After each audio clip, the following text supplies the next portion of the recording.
consent agenda items A through G in accordance with policy BEDB-R. Second. Is there any comments? Okay. There's a motion and a second. All those in favor say aye. Aye. Aye. All those opposed? Okay, motion passes. The next item is move on when reading presentation. Dr. Spiller, will you please present?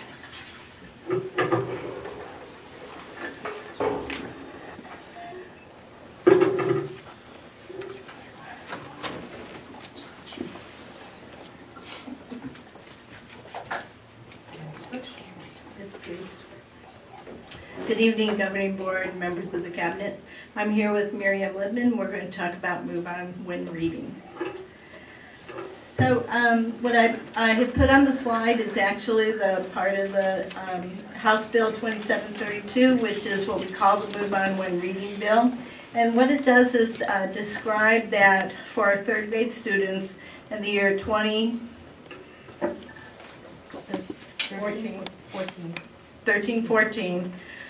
third grade students whose score falls far below on the Ames test must be retained. So we just wanted to come before the board. I believe someone requested and had some questions about it, and I hope we answer your questions during this presentation. So it's interesting in the move on when reading bill. It really is a focus for the school board itself to approve this and make sure that they understand what students can move on when reading, but also to say that we have to put a process in place for the exceptions for when students can move on to fourth grade if they don't pass that Ames test. And those areas are special ed with significant cognitive disabilities, with a disability previously retained, ELD students of less than 2 years, or previously retained twice in a grade, or demonstrate proficiency on an alternate assessment approved by the State Board of Education, which I just want to say they haven't approved of any yet. So the question was, how many students would have been retained last year? And as I look at last year's score, and what we're looking at the falls far below area, so that's that 7%. And 7% of our third grade class last year was 56 students. So 56 students would have been retained last year. So the question was, let's predict for how many students might be retained this year if we had to retain third grade students this year. And what I'm showing here is interesting data that we have. So we have the Ames data from last year with the 4 score brackets of falls far below, approaches, meets, and exceed. And we have our universal screeners, which in third grade is oral reading fluency. And the score brackets for that test are mastery, instructional, and frustrational. And there's sort of a magic between these two tests. There is a high correlation of scores on the Ames, which is comprehension, and scores on the ISTEEP, which is oral reading fluency. The research shows it to be about between 0.75 and 0.85, but actually our data last year shows almost a perfect correlation that on the Ames test we had 70% proficiency, but we had 68% mastery. In the approaches on Ames was 23%, but on ISTEEP the instructional areas was at 24%. And then on the falls far below, on Ames it's 7%, but on the ISTEEP it's 8%. Now I didn't expect it to be so closely aligned, and what it tells me is I might be able to use our universal screener data to make predictions about how kids will be doing on the Ames test at the end of the year. So the question is how many students will be retained this year if it were required. So we just look at our assessments and we can see that these are our ISTEEP scores. And what I'm comparing is 2010-11 at the beginning of the year to the middle of the year, and then 2011-12, which is this year, the middle year to the beginning of the year to the middle of the year.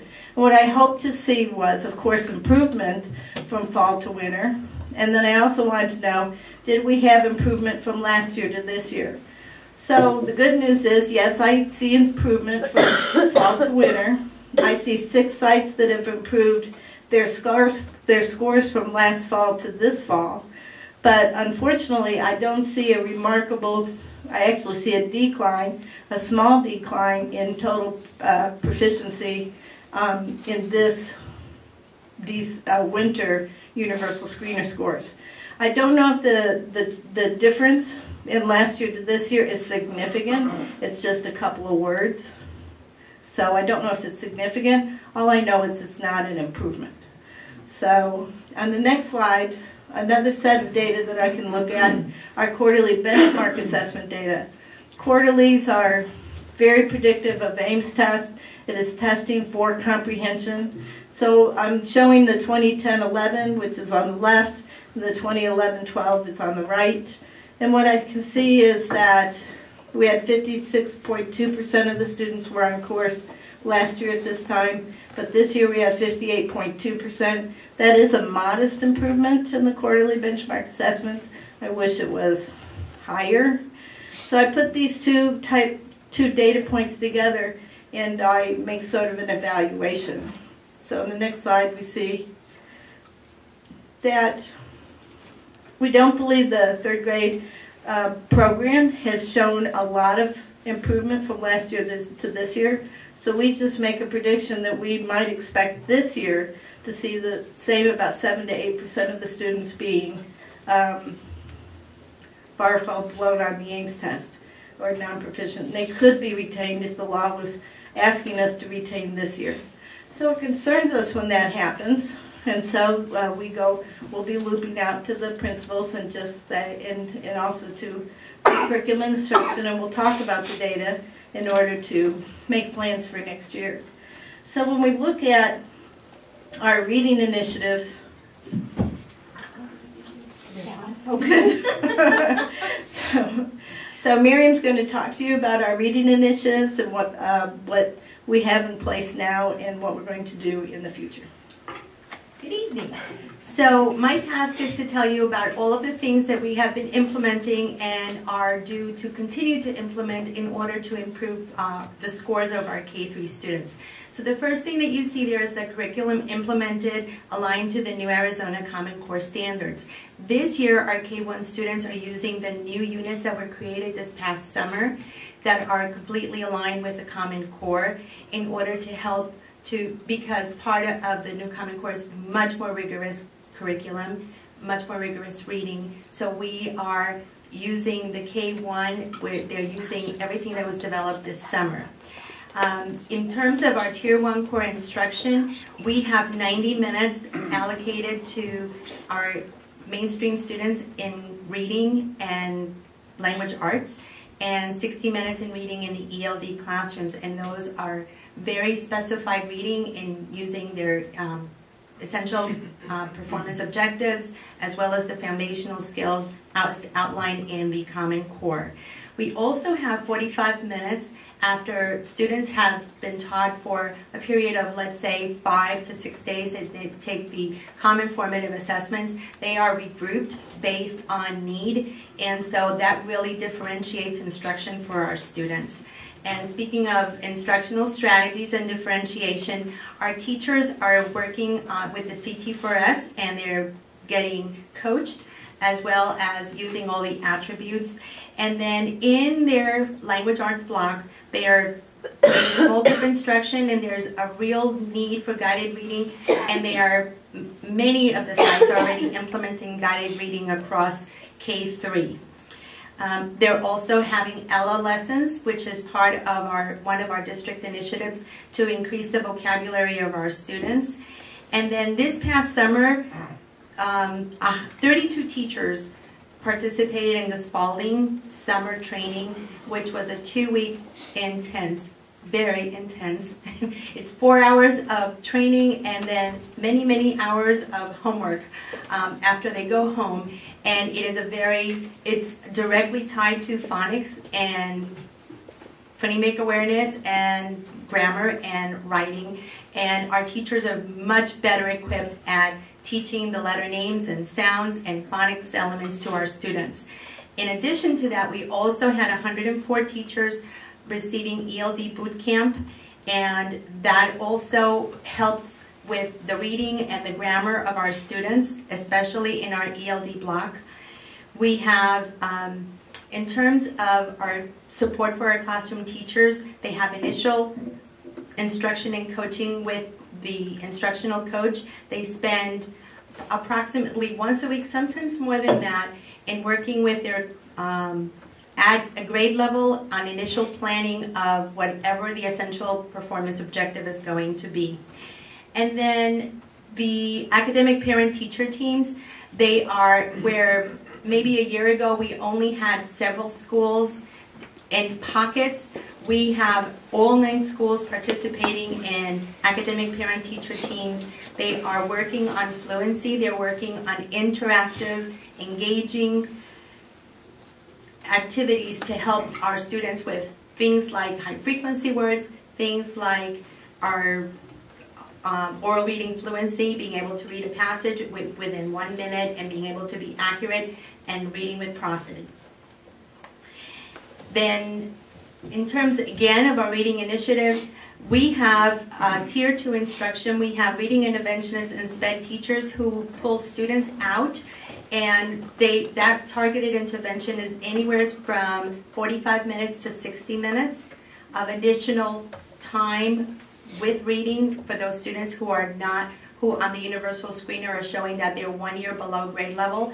And then 2 or more grade levels, those are what we consider our Tier 3 students. They are being pulled by either an interventionist or a SPED teacher for approximately 60 to 90 minutes. So how do we communicate everything that we've talked about and the law with our parents? We had a letter that concerning Move On When Reading in September that was sent to the parents of kindergarten and first grade students so that they know ahead of time this is the law, this is what's coming up. We had the Creighton Fall Communicator, and I know that the teachers are very concerned about this Move On When Reading, so they are communicating the goals and expectations to parents during the APPTs. The standards-based report cards do show when our students are, whether they're on course or they are needing help. And the K-1 enrollment packet, I believe, has a letter stating the ramifications of the Move On When Reading. Future actions. In this part of the year, there's a team of coaches and myself, and we are going to be working on developing a professional literacy plan that includes reading foundations, spalding, guided reading, and progress monitoring, all aimed at making sure that all of our teachers, K-3, really have the foundations necessary so that that 7% becomes 0%. Any questions? Questions? Our school population has a high number of English language learner parents also. Has any, most children, when you're this age, I'm generalizing, your parents read to you. And if the parent has problems with English, the child might develop problems with English and reading.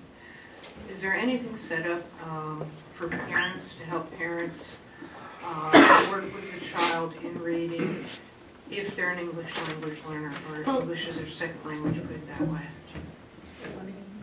Those APPT meetings are exactly for that. So even for our English language learner parents, we have the high frequency words, let's say the high frequency words, where they have games and then there's pronunciation in the back so that the parents know how to pronounce the words. So they actually play in the classroom before they actually go out into their homes to play with their students, with their children. So that's one possibility. And approximately what percentage of parents are involved in this in an average classroom? Can I ask my buddy back there?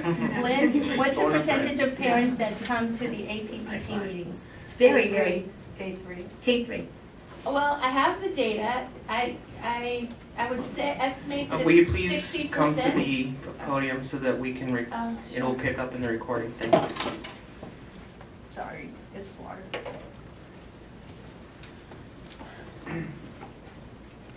Good evening.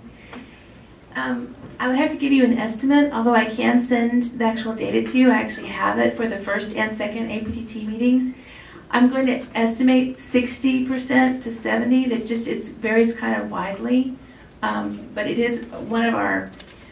The minimum level will be 50, and that's kind of what I look at to see are we doing better than that. So I'm saying 60 to 70% Thank in you. average. Thank you. Thank you.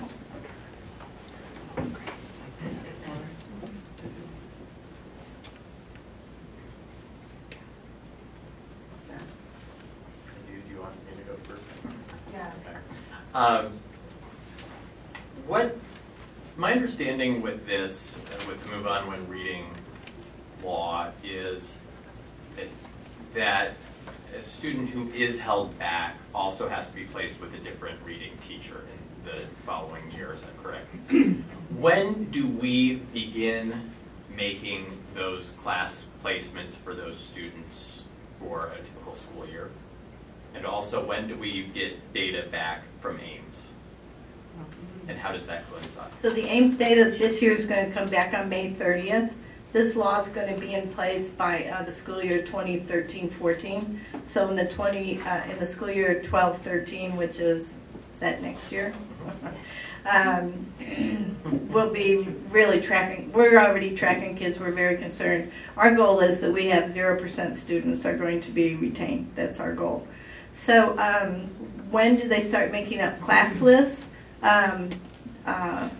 Our new Infinite Campus is supposed to let us roll the kids over like in February. And then we always do this pink and blue card. Sorry, Infinite Campus, can you explain? Infinite Campus is our student information system, and it's brand new. We're in first year implementation this year. It has a capacity to allow you to roll the kids over for the next year in February of the current year, which means, and then our principals and teachers do what we call the pink and blue card activity, where all the student information is put on a card, pink for girls, blue for boys, and then they look at those classrooms and make those little changes, and they'll be able to make those changes in February. And then when the Ames data comes in May, I assume it'll come in May that year, then they'll have to make those final changes to make sure that the students don't get the same teacher and that they assign a teacher to those classrooms. Hopefully we'll have a lot of data from ATI that allow us to know exactly how many kids that might be. Is there any kind of cost with that or hardship? I know I sat through a presentation on this at the Arizona School Boards Association conference, and I know that concern was mostly from rural schools. Biltmore Prep, you could have, in certain grades, we do only have one section, but I know that is changing rapidly and won't be the case by the time that this, with third graders anyway, by the time that this law takes effect. But is there any concern on the part of our administration or teachers or anybody that this is going to be difficult for us with calendars and scheduling? They mostly would depend on where the kids are grouped. But for the most part, that number spread out across the district will be mostly absorbed. If there's a high number at any given school, that could create a need for excuse me, an additional section. But other than that, I'm not foreseeing that with the numbers we've looked at, that would be too big of a problem. Are there any other provisions for students who are held back besides that? What are the other provisions that we should be aware of? One of the provisions is it is allowed for them to participate in summer school. At the end of the summer school, they can take an alternate assessment, which hasn't been identified yet. And then if they pass that, they don't have to be retained. So there are some provisions to the law with that. Okay. What are the, I'm sorry. I also believe we would have to offer a different program. We are currently using our core program but we do have an alternative program that we are using in the district. When Ms. Linden talked about Tier 3 intervention, those students right now are receiving an alternate core, or what we call an alternate core, but they're getting a completely different reading program for those students who are currently 2 grade levels or more behind.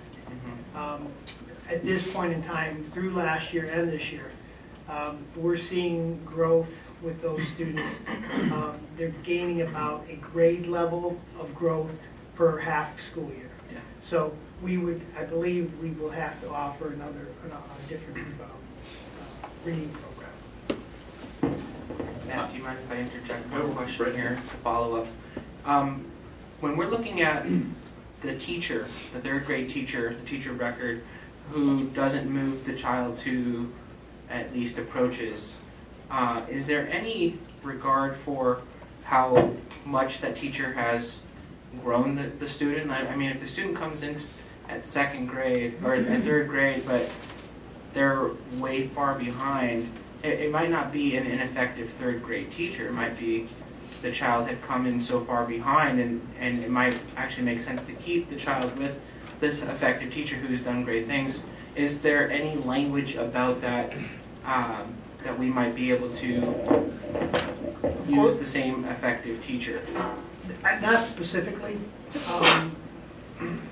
but I think that in conversations with parents, if in fact we can show that there has been tremendous growth under the guidance of this teacher, that's a conversation we can have with the parent. It's not mandatory that they have another teacher. Okay. I think that's something we can work through. Okay. I just don't want to set the precedent that we're punishing a teacher when we should be celebrating the growth, and it doesn't. Students in 3rd grade don't always start at 3rd grade proficiency.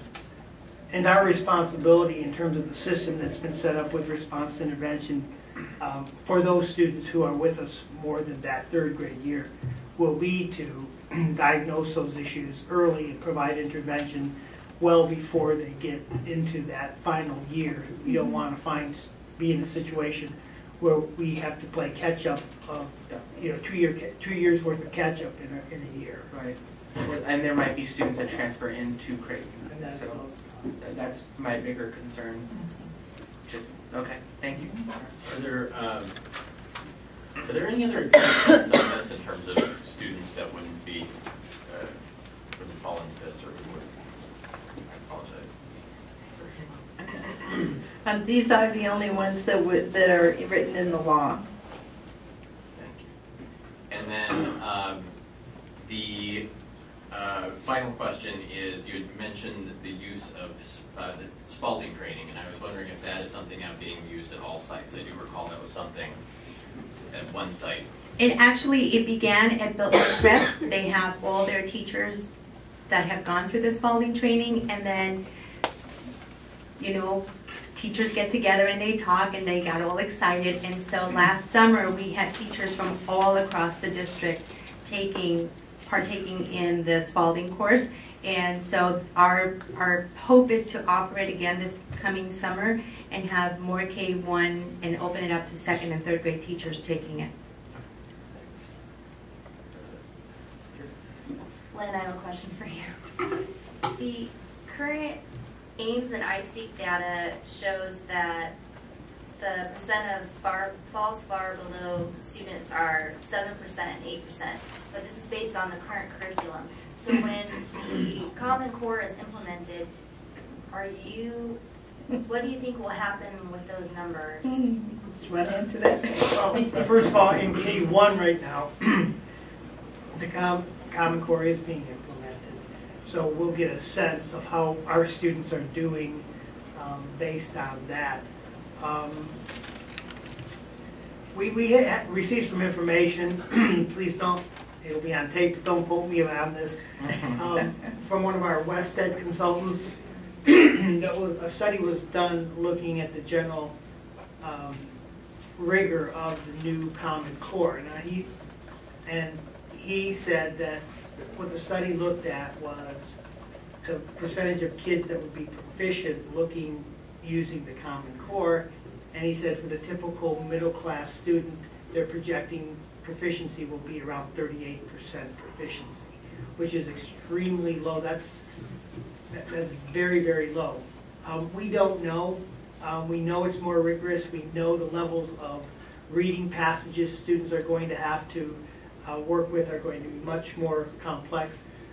We know the way they're going to measure it as in most cases is going to be minimally at the application level. So we do know that the test itself is going to be much more difficult. So we really don't have the full answer to that question. But we're busily working with our teachers to gain the understanding of the core itself, the core standards themselves. So with the CTS4, CT4S? CT4S, the way it currently looks at rigor, is that going to stay the same? Is that going to work for the Common Core?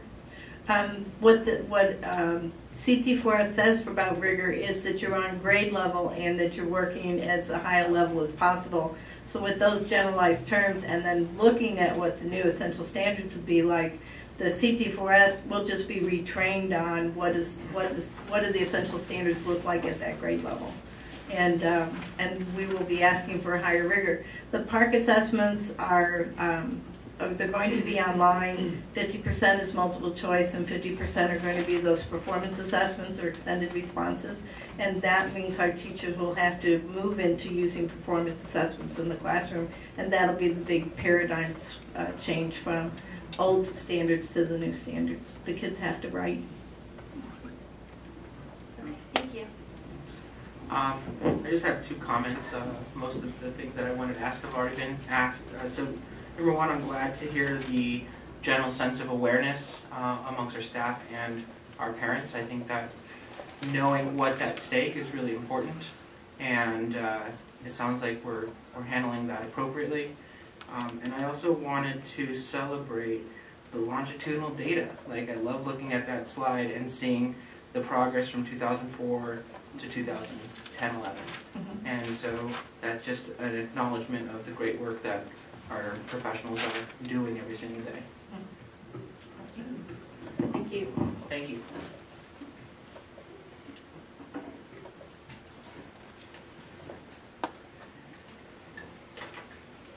Okay, our next item under general is proposed revision to governing board policy AA.